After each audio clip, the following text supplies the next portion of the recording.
Hello everyone, welcome to the channel. एक बार फिर से आपके साथ आया हूँ डॉट क्लास लेकर। आज का जो डॉट क्लास है इसमें 5 क्वेश्चंस हैं जो आपने भेजा है और ये पांचों क्वेश्चन अलग अलग टॉपिक के हैं। तो चलिए थोड़ा सा क्विक सॉल्यूशन लेंगे, फास्ट सॉल्यूशन लेंगे, देखेंगे सवाल को कैसे हम आराम से सोल्व करते हैं।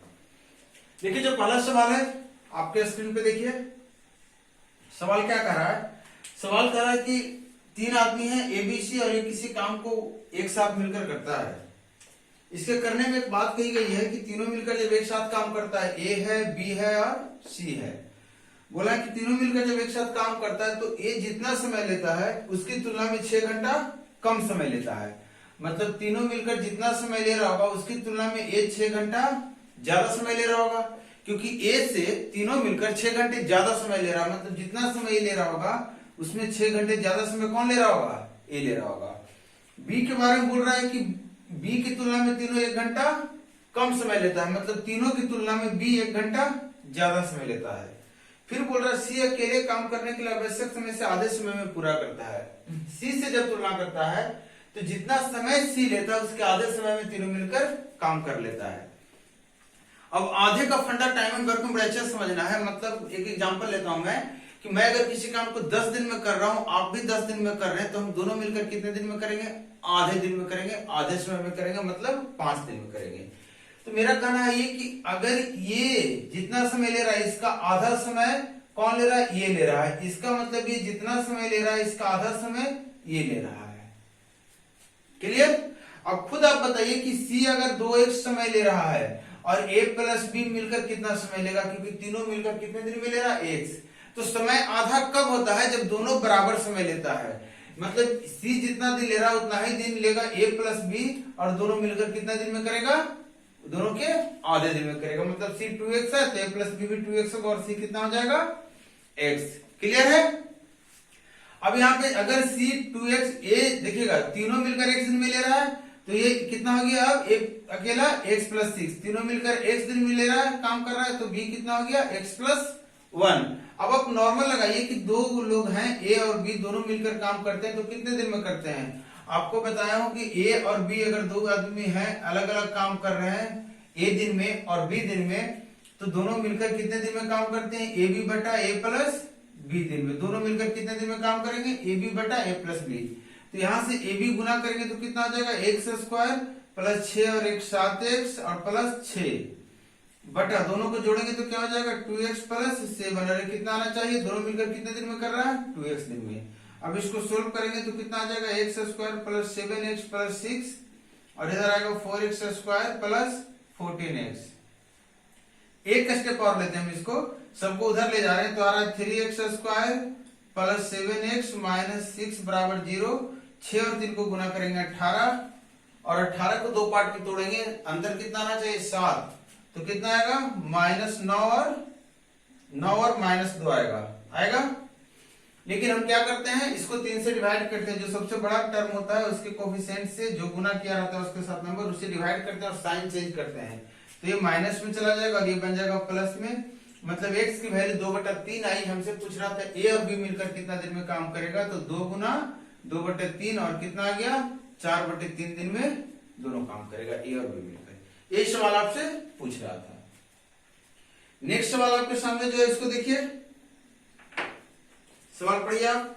सवाल कर रहा रामू ने एक बैंक से कुछ पैसा उधार लिया है और उसके बाद वो पैसे को 3 वर्ष बाद कुछ उसका जो मूलधन है उसमें से कुछ जमा कर देता है और फिर बाद में 2 साल बाद बाकी बचा हुआ पैसा ब्याज के साथ जमा कर देता है। और ये सारा बात कहा गया है साधारण ब्याज पे। तो आपको बताना है कि ब्याज की दर क्या है। देखिए 12,000 रुपया का उधारी है और 3 साल बाद वो क्या हो जाता है?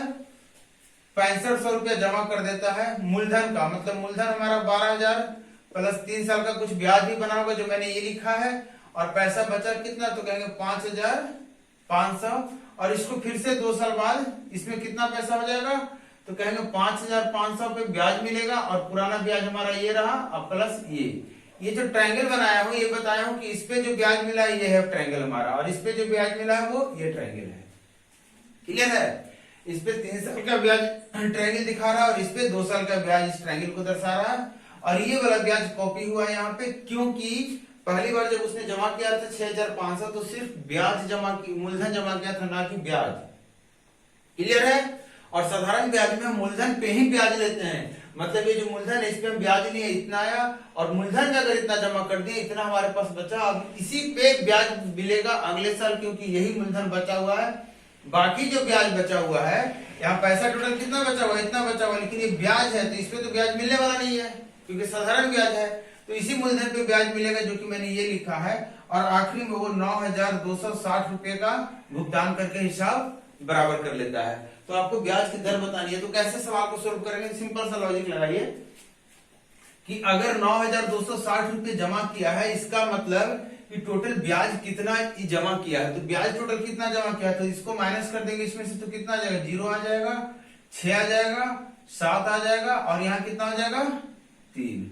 इतना रुपये का ये ब्याज है जो टोटल जनरेट हुआ है, क्योंकि इतना ही रुपया वो ज्यादा दिया है। ब्याज जनरेट कैसे हुआ, ब्याज मिला कैसे होगा, छोटा सा चीज है। तो कहेंगे सर 12,000 पे इतना 3 साल के लिए इतना रुपया प्लस 5500 पे 2 साल के लिए इतना रुपया। मैं बोल रहा हूं कि ब्याज की दर बोलते किसको है, तो कहेंगे सर 100 रुपए में जितना पैसा मिलता है उसको ब्याज बोलते हैं। 100 रुपए पे 1 साल में जो मिलेगा वो ब्याज की दर होगा। तो मैं डायरेक्टली इसको 100 यहाँ छोड़ दे रहा हूँ, 120 उठा दे रहा हूँ, तो ब्याज कितना हो जाएगा, 120। ब्याज की दर में आर ले रहा हूँ, 100 रुपए में आर रुपए मिल रहा है, तो 120 100 में कितना मिलेगा, 120 गुना आर, और 3 साल के लिए इतना ब्याज मिल जाएगा। यहाँ पे जो ब्याज मिलेगा तो कहेंगे 5500 है, तो 100 पे तो आर ले रहा हूँ, तो 55 पे कितना मिलेगा, 55 गुना आर, और ये कितने साल के लिए, 2 साल के लिए। यही टोटल ब्याज जनरेट हुआ जो 3760 रुपया है। इसको जोड़ लेंगे तो 360 प्लस 110 आर बराबर कितना हो गया, 3760। 0 0 काट दिया, और ये कितना आ गया, 47। आर बराबर 376। 8 से देखिए कट रहा है, 8 चौ 32, 3 8 सेंट, हाँ ठीक है। आर की वैल्यू कितना आ गया, 8। और आर मैंने कितने पे लिया था, 100 मैंने लिया था। 100 रुपए पे जितना मिलता है उसको क्या बोलते हैं, ब्याज की दर बोलते हैं। क्लियर है? अगले सवाल पे पढ़ूं मैं।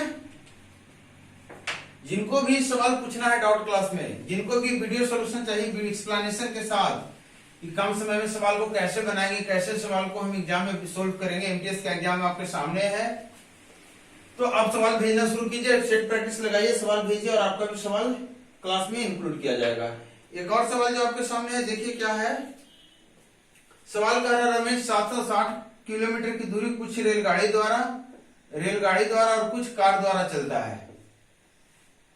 160 किलोमीटर रेलगाड़ी से चलता है, टोटल कितना चलना है उसको, 760 किलोमीटर की दूरी चलना है। तो मैं बोल रहा हूँ टोटल 760 किलोमीटर की दूरी चलना है, बड़े अच्छे समझिएगा। 160 रेलगाड़ी से चल रहा होगा तो इसका मतलब 600 कार से चल रहा होगा, और इस तरीके से बता रहा है, उससे 8 घंटे का समय लगा है। कितना घंटे का समय लगा है, 8 घंटे का। आगे बोल रहा है यदि वो 240 किलोमीटर रेलगाड़ी द्वारा चले, 240 रेलगाड़ी द्वारा चले और शेष कार द्वारा चले, शेष कितना बचेगा, तो इसमें से इसको माइनस कर देंगे, आपका बच गया 520, 507, ठीक। और समय बोल रहा है कि 12 मिनट अधिक लगता है, मतलब 8 घंटा तो लगता ही है, प्लस 12 मिनट का समय और लेता है। आपसे पूछ रहा रेलगाड़ी तथा कार की गति क्रमशः क्या होगी। टाइम एंड वर्क को मैं इस तरह का सवाल बताया था, आपको बड़े आराम से सोल्व करना है। आपको करना क्या है, हिट एंड ट्रायल मेथड का थोड़ा सा यूज करना है, और लॉजिक उसमें क्या लगाएंगे, हम लॉजिक ये लगाएंगे कि 160 किलोमीटर और 240 किलोमीटर दोनों किस संख्या से कट रही है, कोई एक संख्या बता दीजिए। तो 120 से नहीं 80 से देखे दोनों कट रही है, इसको आपको 80 लेना है। इस हिसाब से यहाँ पे 2 घंटे का समय आपको मिल गया, और अगर ये 2 घंटे का मिल गया तो यहाँ 6 घंटा होगा, तभी तो टोटल 8 घंटा होगा। और यहाँ 6 घंटे के लिए आपको 100 लेना पड़ेगा, तो यहाँ 6 घंटा मिल जाएगा। और ये देखिए बात पूरा हो गया, 2 घंटा प्लस 6 घंटा 8 घंटा। अब इसी को आपको यहाँ चेक कर लेना है सेकंड में। तो आप देखिए यहाँ 80 के स्पीड से अगर चलेगा तो यहाँ कितना आ गया, 3 घंटा आ गया। और यहाँ कितना के स्पीड से चला रहे हैं, 100 के, तो 5.2 घंटा। और देखिए 5.2 घंटा मतलब कितना होता है, 8 घंटा, और 0.2 मतलब 6 दूना 12 मिनट। यही सवाल बोल रहा था, आपको दोनों स्पीड दिख गया। रेल से स्पीड कितना हो गया, रेल का स्पीड हो गया 80 किलोमीटर पर आवर, और इसका स्पीड कितना हो गया 100 किलोमीटर पर आवर कार का। छोटा सा सवाल था। ऑप्शन देख लीजिएगा आप क्या करेक्ट है। ये जो एक सवाल और है, बड़ा अच्छा सा सवाल है, सवाल को आप पढ़िए एक बार। सवाल देखिए क्या कह रहा है। मैं वही तरीका बता रहा हूं जो आपको एग्जाम में काम आने वाला है। आपको एग्जाम को में मतलब एग्जाम में जब आप बैठेंगे तो आपके सामने सवाल जो आएंगे उसी तरीके से आपको सवाल को बनाने होते हैं। एक सवाल कह रहा है एक मोमबत्ती है, चलिए 10 मोमबत्ती बेचने पर एक आदमी को 3 पेन के विक्रयमूल्य का फायदा होता है। तो 10 मोमबत्ती बेचने पे फायदा कैसे होता होगा? तो कहेंगे सर 10 मोमबत्ती का विक्रयमूल्य माइनस 10 मोमबत्ती का क्रयमूल्य, इसी को तो फायदा बोलेंगे। और ये फायदा है 3 पेन के बराबर। तो चलिए इसको अरेंज करते हैं कैसे कैसे कह रहा है। ये कितना नंबर का सवाल था? शायद चौथे नंबर का सवाल है। कह रहा 10 मोमबत्ती बेचने पर, तो 10 मोमबत्ती बेचेंगे तो एसपी ऑफ मोमबत्ती को एम लिख रहा हूं मैं, और 10 मोमबत्ती का क्रयमूल्य को सीपी एम लिख रहा हूं। और ये फायदा किसके बराबर है? 3 पेन के विक्रयमूल्य के। 3 पेन के विक्रयमूल्य, पेन को पी बोल रहा हूं, मोमबत्ती को एम बोल रहा हूं। जबकि 10 पेन बेचने पर, 10 पेन बेचेगा तो उसको क्या हो रहा है? 4 मोमबत्ती के विक्रयमूल्य का नुकसान हो रहा है। 10 पेन बेचेगा तो नुकसान कितना होगा? तो 10 पेन का क्रयमूल्य माइनस 10 पेन का विक्रयमूल्य, और ये नुकसान हो गया 4 मोमबत्ती के विक्रयमूल्य। 4 मोमबत्ती हो गया और इसका विक्रयमूल्य। बोल रहा हानि प्रतिशत, मतलब जो हानि हो रहा है और जो लाभ हो रहा है ये दोनों बराबर है आपस में। आगे बात कर रहा मोमबत्ती का क्रयमूल्य जो है, मोमबत्ती का क्रयमूल्य कितना हो जाएगा? सीपीएम। मोमबत्ती का क्रयमूल्य पेन के विक्रयमूल्य के आधा है, पेन के क्रयमूल्य का, तो पेन का क्रयमूल्य कितना हो जाएगा? इसका आधा है। आपको एक रेशियो निकल कर आ गया यहाँ पे कि मोमबत्ती जो एक है उसका क्रयमूल्य क्या होगा? 1, और जो पेन है उसका क्रयमूल्य क्या होगा? 2। ऐसा सवाल कर रहा है। हमसे सवाल पूछ रहा है क्या? ये भी निकल लिख लेते हैं क्या पूछ रहा है। हमसे पूछ रहा है मोमबत्ती और पेन के विक्रयमूल्य का अनुपात बताइए। मोमबत्ती का और पेन का विक्रयमूल्य जो है इसका अनुपात क्या होगा? कैसे सोल्व करेंगे? देखिए डेटा आपके सामने लिख दिया हूं, इससे आपको हिंट मिलता है कि हम सवाल को इसी तरीके से ही प्रोसीड करेंगे आगे। तो बस इसका यूज कर लेना है कि जो लाभ हानि की बात कही है इसके बारे में बात कर लेते हैं कि लाभ हानि का क्या हिसाब है। तो कहेंगे लाभ हुआ किस पे है? तो कहेंगे लाभ तो इस पे हुआ है, हानि इस पे हुआ है। अच्छा ये बताइए कि लाभ हुआ है 10, ध्यान दीजिएगा, 10 मोमबत्ती को बेचने पे लाभ हुआ है, और हानि हुआ है 10 पेन को बेचने पे। तो 10 पेन को बेचने पे जो हानि हुआ होगा वो हानि बटा 10 पेन का क्रयमूल्य, यही होगा ना, और गुना 100%। अब कहेंगे सर हानि 10 पेन का क्या होगा? तो 10 पेन का हानि आपको दिया हुआ था 4 मोमबत्ती के विक्रयमूल्य के, वही मैंने लिख दिया। लाभ के बारे में आपसे बात करूंगा तो कहेंगे लाभ तो हुआ है कितना? 3 एसपी किसके बराबर? पेन के। और लाभ के लिए आपको क्या करना था? आप क्या किए थे? तो आप कहेंगे सर 10 मोमबत्ती हम बेचे थे, मतलब 10 मोमबत्ती को जब आप बेचे थे तभी आपको क्या मिला था? लाभ मिला था, जो कि 3 पेन के विक्रयमूल्य के बराबर है। बस इसी को आपको कटिंग फटिंग करके निकाल लेना। ये कट गया, ये कट गया, 10 कट गया, 10 कट गया। और देखिए यहां से आपको दिया हुआ सीपी जो एक का है, सीपीएम जो है ये 1 है, और सीपीपी है जो ये 2 है। इसको 2 रख लीजिए, इसको फिर से यहां काट दीजिए, 2 से 2 आपको निकल कर आया। ध्यान दीजिएगा यहाँ पे हमारे सामने जो बचा है 2 ऑफ एसपीएम, मतलब एसपीएम की वैल्यू कितना हो गई? 3 हो गई, और एसपीपी की वैल्यू कितनी हो गई? 2 हो गई। यही हमसे पूछ रहा था। 3:2। छोटे छोटे सवाल ही है। एक आखिरी सवाल और है आपके सामने। इस सवाल का कॉन्सेप्ट बस इतना है, आप सुन लीजिए साथ साथ में। कॉन्सेप्ट इस सवाल का ये है कि जो भी चीजें हो रही है इस सवाल में, आपको सामान बेचा जा रहा है, खरीदा गया, पहले बेचा जा रहा है, डिस्काउंट दिया जा रहा है, जो भी है प्रॉफिट है। एक बात का याद रखना, जब भी एक ही सामान को आप पहले खरीदते हैं वहां पे लाभ लेते हैं, फिर बेचते हैं वहां पे लाभ लेते हैं, हानि लेते हैं, जो भी करते हैं सामान का वैल्यू बार बार बदल रहा है, इसका मतलब सक्सेसिव हो रही है। और जब भी सक्सेसिव का केस आता है, लगातार जब भी बदलाव आता है, चाहे वो किसी तरीके का बदलाव क्यों ना हो, तो हम क्या करते हैं? पुराना वैल्यू नीचे रखते हैं और नया वैल्यू ऊपर रखते हैं। या फिर इसी को हम बोलते हैं कि नया वैल्यू को बोलते हैं कि जो भी हमारा विक्रयमूल्य है, जो भी हमारा विक्रयमूल्य है, और नीचे क्या बोल देंगे इसी को? क्रयमूल्य या फिर लागत, जो आप बोल सकते हैं। इसी तरीके से इसका नाम दे रहे हैं। इसको आप बोल सकते हैं न्यू वैल्यू, इसको बोल सकते हैं ओल्ड वैल्यू, इसको बोल सकते हैं इनिशियल वैल्यू, इसको बोल सकते हैं फाइनल वैल्यू। मतलब नीचे जो कुछ भी है वो आपकी लागत रहेगी। सवाल के अनुसार प्रॉफिट लॉस का सवाल है तो लागत रहेगी, और ऊपर है जो कलेक्शन रहेगा, रेवेन्यू भी आप बोल सकते हैं, सवाल के अनुसार चेंज होता है। कर एक कपड़ा व्यापारी कपड़ा खरीदने समय मीटर स्केल के बजाय 120 सेंटीमीटर के स्केल का प्रयोग करता है। मतलब पेमेंट कितने का करता है? सिर्फ 100 सेंटीमीटर का। जबकि वो सामान कितने का ले लेता है? तो कहेंगे सर 120 सेंटीमीटर का सामान वो खरीद कर ले आता है। मतलब इतना ही का लागत, उसका पैसा इतना ही का पे किया, लेकिन सामान इतना का लेके चला है। क्लियर?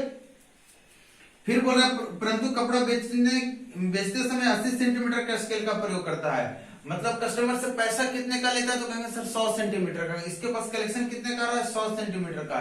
जबकि इसकी लागत कितनी है? तो मात्र 80 सेंटीमीटर, क्योंकि कस्टमर को तो सिर्फ 80 सेंटीमीटर ही कपड़ा दे रहा है, पैसा भले 100 का ले रहा है। तो जितना का पैसा ले रहा है बटे जितना का लागत है। बाद में करा वो नगद भुगतान पर 20% का छूट देता है, 20% का छूट दे रहा है। 20% का छूट मतलब 100 रुपए के सामान को मात्र 80 में बेच रहा है। लागत इसकी 100 की है, लेकिन बोल रहा भैया हम 80 में देंगे क्योंकि 20 का डिस्काउंट दे रहे हैं। क्लियर है? बस इसी को आपको कटिंग छटिंग कर देना है। देखिए ये कैंसिल आउट हो गया यहाँ से, ये आपका 80 कैंसिल आउट हो गया, यहाँ से सेंटीमीटर तो अपने आप कट जाएगा। अब 100 के सामान को कितना बेच रहा है वो? 120 में। तो कितने का लाभ हो गया? 20। 100 में जो लाभ होता है उसको क्या बोलते हैं? लाभ प्रतिशत। ये लाभ प्रतिशत कितने का आ गया? 20% का आ गया। ये कुछ सिलेक्टेड सवाल थे, कुछ जो आपने भेजा था, और आगे आप भेजते रहिए सवाल को। थोड़ा सा टाइम मैनेज करने में दिक्कत हो रहा है, लेकिन हाँ बिल्कुल जरूर आपके लिए करेंगे। एग्जाम्स हैं तो आपके लिए थोड़ा सा समय हम भी निकालेंगे, जितना हो सके करेंगे, सपोर्ट करेंगे आपको, आपका एग्जाम अच्छा हो।